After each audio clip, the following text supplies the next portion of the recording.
Selamat siang, perkenalkan nama saya Randy Nur Wahyu dan teman saya Hafid Setiawan.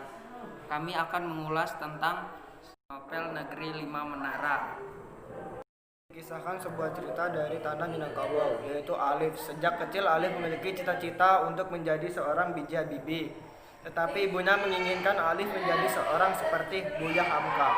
Hal itulah yang menjadi penghalang bagi tercapainya cita-cita Alif. Saat itu Alif diberikan dua pilihan untuk melanjutkan sekolahnya, yaitu di sekolah bidang keagamaan atau mondok di pesantren. Pilihan itu membuat Alif sangat marah karena dia tidak bisa menggapai cita-citanya. Akhirnya Alif memilih untuk mondok di sebuah pesantren di Jawa Timur, yaitu Pondok Madani. Mendengar keputusan Alif, ibunya merasa berat hatinya karena Alif tidak memilih sekolah ataupun pondok yang berada di Minang. Khawatir ibunya disebabkan oleh Alif yang tidak pernah keluar dari tanah Minang. Pondok Madani, Alif merasa berat hati karena dalam hati kecilnya dia ingin melanjutkan kuliah di ITB. Namun ada satu hal yang membuat Alif berubah pandangan, bahwa pondok di pesantren sama halnya dengan sekolah umum. Sebuah kalimat yang diucapkan oleh pimpinan pondok, yaitu Kiai Rais, yang mengucapkan manjada wajada. Barang siapa bersungguh-sungguh pasti akan berhasil. Hal yang paling berat ketika di Pondok Madani adalah Alif dan kelima temannya harus belajar selama 24 jam dan hanya tidur beberapa menit saja. Hal ini dilakukan untuk mempersiapkan mental mereka menghadapi ujian lisan dan tertulis. Di sela sibuknya belajar, Alif dan kelima temannya menyempatkan diri berkumpul di bawah menara masjid untuk membicarakan seputar cita-cita mereka sambil melihat awan untuk berimajinasi. Tahun berikutnya, Alif dan kelima temannya sudah mulai terbiasa dengan keadaan pondok dan bisa menyesuaikan diri. Namun teman Alif yang paling cerdas dan rajin yang bernama Baso memutuskan untuk keluar dari Pondok Madani karena alasan ekonomi dan permasalahan keluarga. Alif dan teman-temannya merasa sangat sedih karena harus berpisah dengan Baso.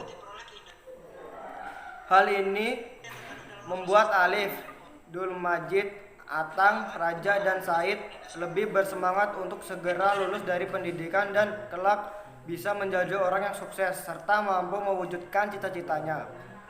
Menjelajah benua Eropa dan benua Amerika atas usaha dan perjuangan mereka. Kini cita-cita yang sebelumnya hanyalah sebuah mimpi menjadi kenyataan. Alif berada di Amerika, Baso di Asia, Atang di Afrika, Raja di Eropa, Said di Dul Majid berada di Indonesia. Alif dan kelima temannya berada di bawah menara yang berbeda. Unsur intrinsik yang terkandung dalam novel Negeri Lima Menara. Yang pertama, tema. Novel ini memiliki tema tentang pendidikan dan sebuah kerja keras yang menghasilkan kesuksesan. Penokohan. Yang pertama, Amak. Tokohnya ramah kepada siapa saja, peduli kepada peradaban Islam di masa depan, penyayang. Yang kedua, Hayat, peduli dan setia kepada anaknya, orang yang amanah. Yang ketiga, Alif, penurut dan patuh, tidak konsisten terhadap pilihan. Yang keempat, Dul Majid, mandiri, rajin belajar. Yang kelima, Raja Lubis, percaya diri, rajin membaca. Yang keenam, Said, berpikir dewasa, kurang percaya diri. Yang ketujuh, Baso, orang yang agamis, orang yang sangat peduli dan berbakti kepada orang tua.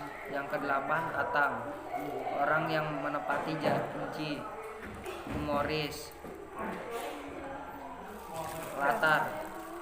Latar tempatnya Pondok Madani, aula, lapangan, kamar, menara, kelas, Bandung.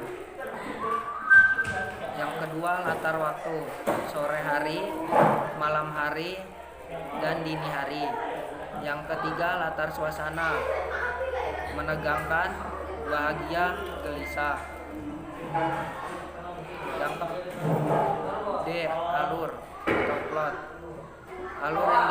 adalah alur campuran. Gaya bahasa atau hiperbola. Kami bisa makan bagai kesurupan. Kiai Rais telah menyetrum 3.000 murid kesayangan. 2. Personifikasi. Wajah dingin mencucuk tulang. 2. Jantungku melonjak-lonjak girang. 3. Cerita Kiai Rais terus berputar di pelaku. 4. Sejak dari pagi buta. 3. Asosiasi. Kami seperti sakwanan tentara yang terjebak. 2. Mukanya dingin seperti besi. Sudut pandang. Dalam novel Negeri Lima Menara, si penulis menggunakan orang pertama sebagai pelaku utama karena menggunakan kata ganti orang pertama yaitu aku. Amanat cerita Negeri Lima Menara memberikan pesan moral pendidikan yang sangat dalam. Kita harus bersungguh-sungguh dalam bekerja keras untuk meraih impian kita dan mencapai kesuksesan kita. Tapi di balik kesuksesan tersebut ada doa dari kedua orang tua kita. Jadi kita juga bisa serta merta menghormati dan berbakti kepada orang tua. Kelebihan novel Negeri Lima Menara yaitu dapat menginspirasi pembaca, terutama anak muda zaman sekarang, untuk lebih bersemangat dalam meraih cita-cita dan rasa patuh kepada orang tua. Novel ini juga dapat mengubah pola pikir kita tentang kehidupan pondok pesantren yang tidak hanya berfokus kepada ilmu-ilmu agama saja. Karena dalam novel ini, selain belajar ilmu agama, ternyata juga belajar ilmu pengetahuan umum seperti bahasa Inggris, bahasa Arab, kesenian, dan lain sebagainya. Kita juga dapat memetik pelajaran yang berharga, yaitu jangan pernah meremehkan sebuah impian, walaupun setinggi apapun. Yakinlah bahwa kamu dapat mencapainya, dan berdoalah kepada Allah karena Allah Maha mendengar doa dan hamba-hambanya. Kekurangan novel Negeri Lima Menara yaitu adanya ketidakjelasan gambar beberapa tokoh yang pada akhir cerita perjalanan hidupnya seperti apa, bagaimana kepada keadaan orang tersebut.